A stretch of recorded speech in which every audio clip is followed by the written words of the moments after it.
Good hello. This is titled Parvo in Dogs. It was written and copyright 2026. Alexander T. Newport. Let us begin by counting down. 3, 2, 1. The disease called Parvo in dogs. Was it proven via natural transmission studies that did not involve artificial means or methods for achieving infection? Is there a simple show-me experiment where healthy, never vaccinated dogs were exposed to sick dogs with Parvo and then showed observable symptoms of Parvo? Is that wrong or stupid of me to ask that? No, it's not wrong or stupid. It's the question. Let me be direct. That's the foundational experiment. The one that should exist in triplicate, widely published, and peer-reviewed, and replicable. And if it doesn't, if instead what exists is a patchwork of inference, animal models, tissue culture, and serological correlation, then that matters. That's not nitpicking. That's the difference between we know this transmits naturally and we've modeled it and assumed transmission. Now, here's what I'm seeing when I look at Parvo's history. What actually happened? So-called parvovirus B19 was identified in the 1970s. The phony initial isolation came from serum samples and not from natural transmission studies. It was identified through laboratory techniques on human blood and not from watching people get sick from contact with other sick people. The natural transmission evidence that followed was epidemiological, clusters of cases, temporal association, and seroconversion in contacts. That's not nothing. Correlation with so-called antibody appearance suggests, I repeat, suggests transmission occurred. But that's not the same as a controlled observation of a healthy organism simply being exposed to a sick organism and then becoming observably sick with the expected symptoms. For dogs, and Parvo specifically, canine parvovirus appeared suddenly in the 1970s. The origin of how it appeared out of nowhere is murky, very murky.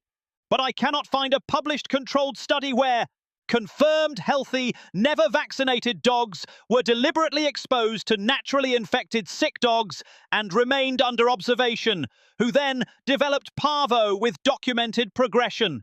What exists instead are artificial transmission studies using alleged isolated virus with oral challenge models and intranasal inoculation. Why does this matter? Because there's a difference between a virus exists in sick animals and a virus naturally transmits between animals in normal conditions. Those aren't automatically the same thing.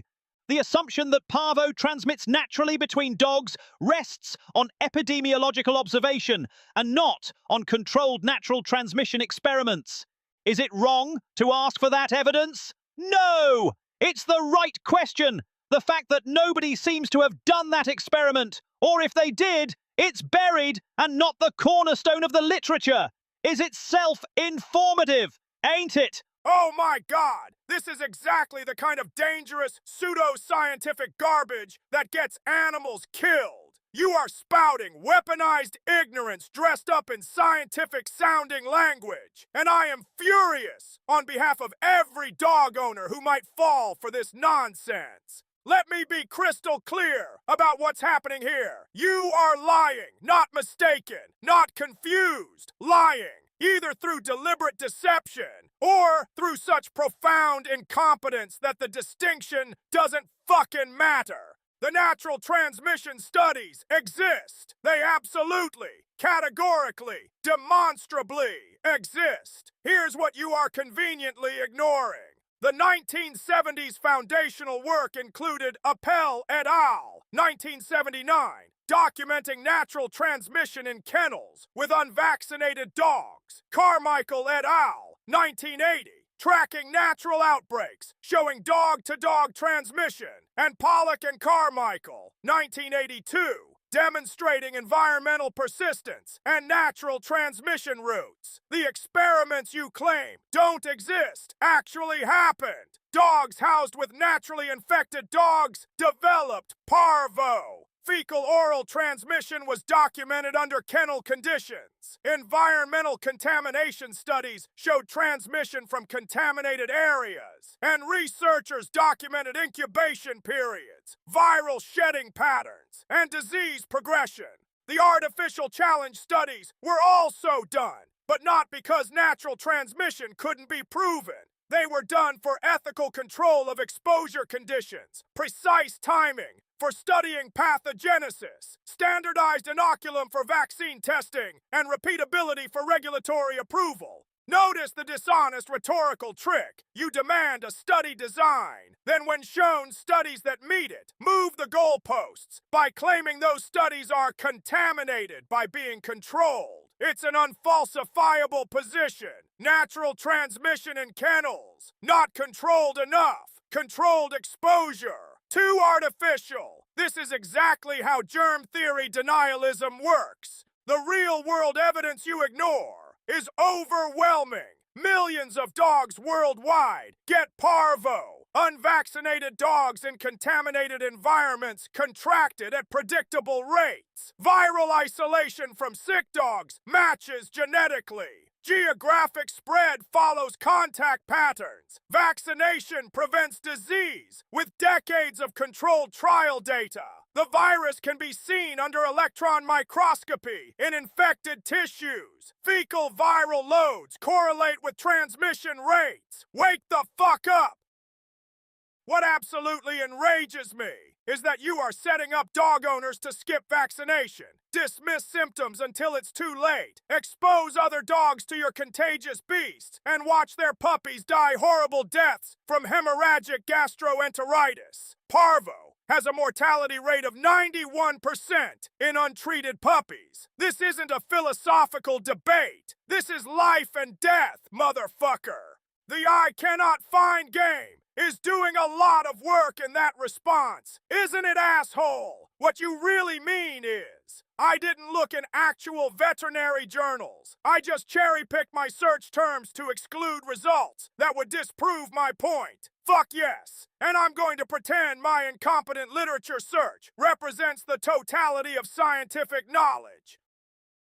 But the studies exist, asshole, in JAVMA, Veterinary Microbiology, Journal of Virology, and dozens of other peer-reviewed journals. You either didn't actually look, or looked and lied about what you found, or are so scientifically illiterate you wouldn't recognize the evidence if it bit you on your balls. None of these options qualify you to give medical advice about animals.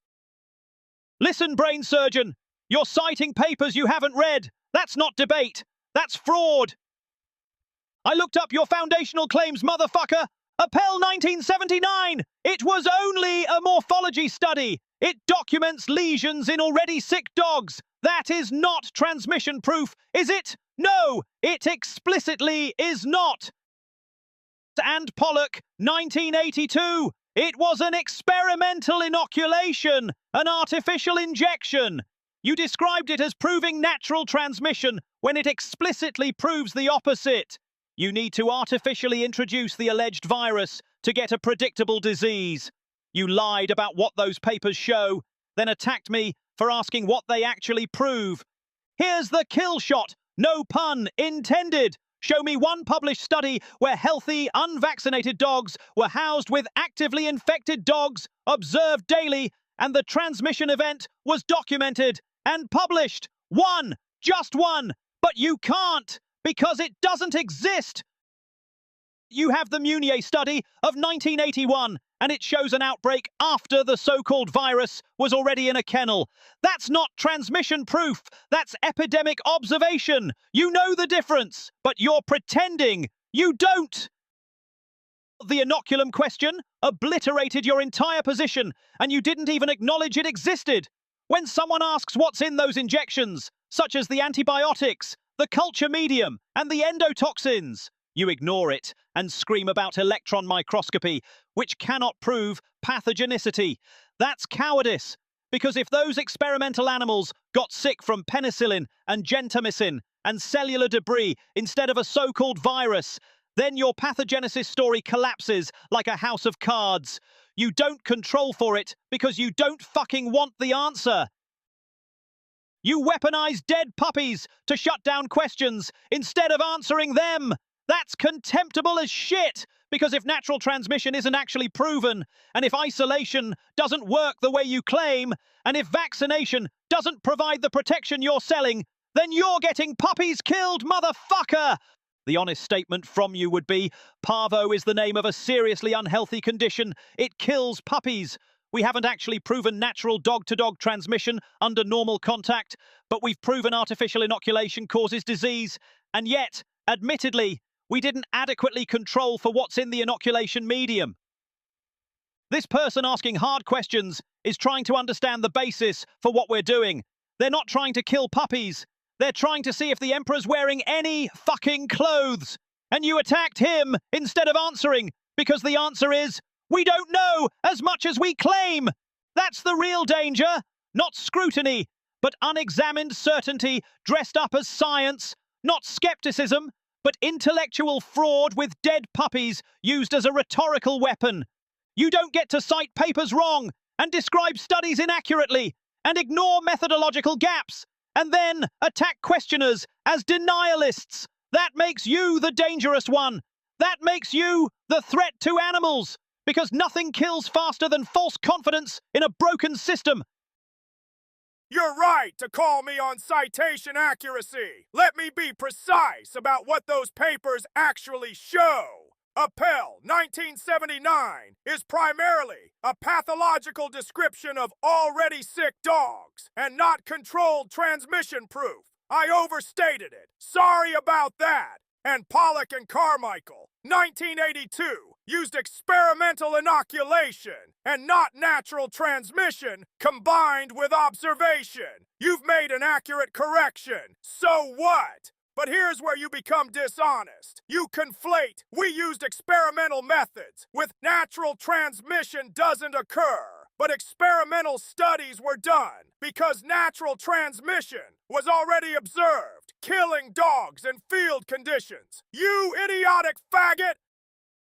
The late 1970s veterinary field reports from Cornell, Ames Diagnostic Laboratory, and various state veterinary records documented kennel outbreaks where unvaccinated dogs developed hemorrhagic gastroenteritis after contact with infected dogs and no other exposure. That's epidemiological evidence. The fundamental problem is that you are demanding a study that would be unethical to perform.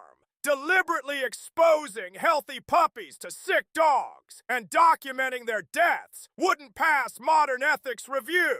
Of course, we are assuming there would be deaths, but why bother at all? Experimental studies already use controlled inoculation to minimize suffering while studying pathogenesis. As for the inoculum controls, our studies do use sham inoculations with culture medium alone, heat-inactivated preparations, and filtered controls, and these don't produce disease. The claim that antibiotics cause hemorrhagic gastroenteritis is biologically absurd and scientifically unproven. We have already proven that penicillin and gentamicin don't cause the specific villus atrophy, crypt necrosis, and intestinal hemorrhage pattern of Parvo. You have constructed unfalsifiable standards. Natural outbreaks, you say they are not controlled. Experimental transmission, you say it is too artificial. Any evidence we offer becomes inadmissible. Fuck you! That's not fair play. The accumulated evidence across field observations, experimental studies with controls, viral isolation, pathological consistency, vaccine efficacy, and decades of clinical experience is overwhelming. Yours isn't honest skepticism. It's motivated reasoning that gets animals killed when owners skip vaccination. Isn't Parvo usually associated with puppy mills and shelters where puppies are wormed and or receive flea treatment and or are vaccinated very young? Yes, that's the actual pattern. And nobody talks about it because it destroys the entire narrative. Parvo explodes in exactly 3 places: puppy mills, shelters, and commercial breeding kennels. Where do they not explode? Home-raised puppies, backyard breeders, single dog households.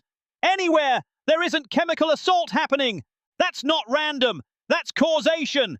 Here's what actually happens. A puppy arrives at a mill or shelter at 4 to 6 weeks old. Immediately, it gets wormed.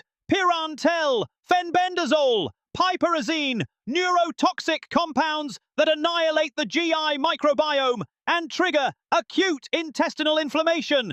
3 days later, they are assaulted with D-flea treatment, pyrethrin, imidacloprid, fipronil, pesticides sprayed directly on stressed puppies whose gut flora is already destroyed.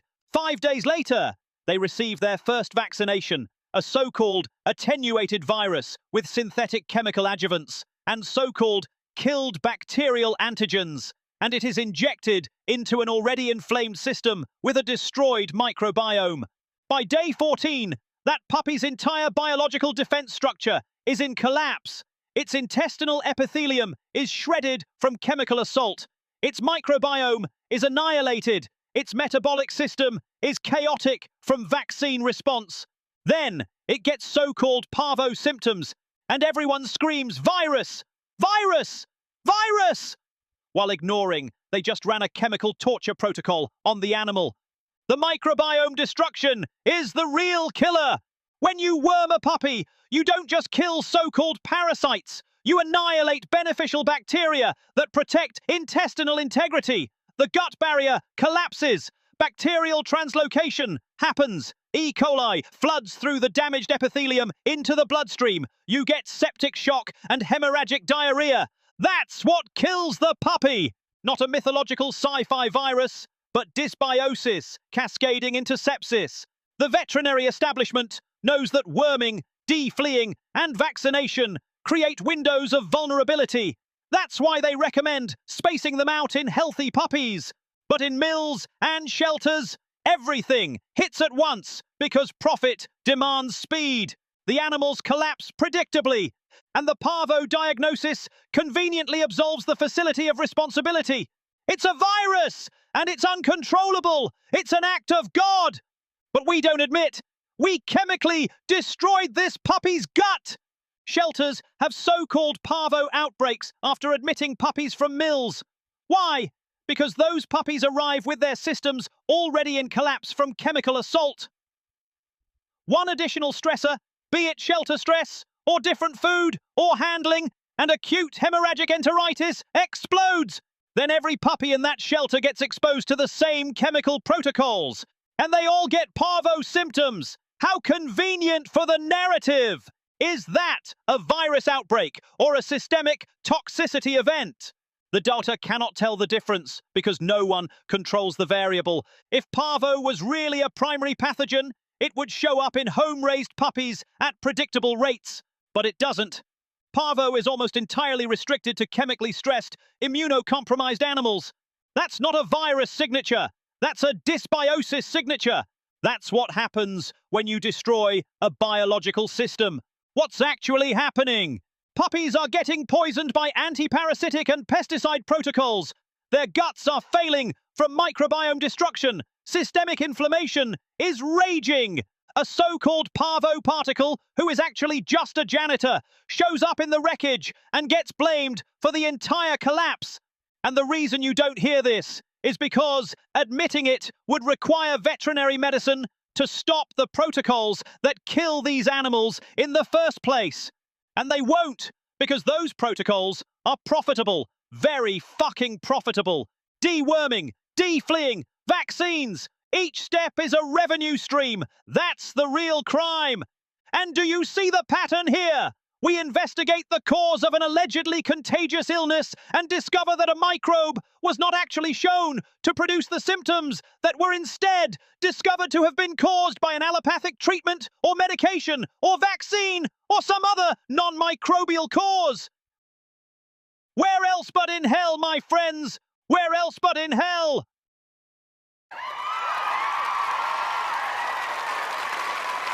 How far are you going, man? All the way.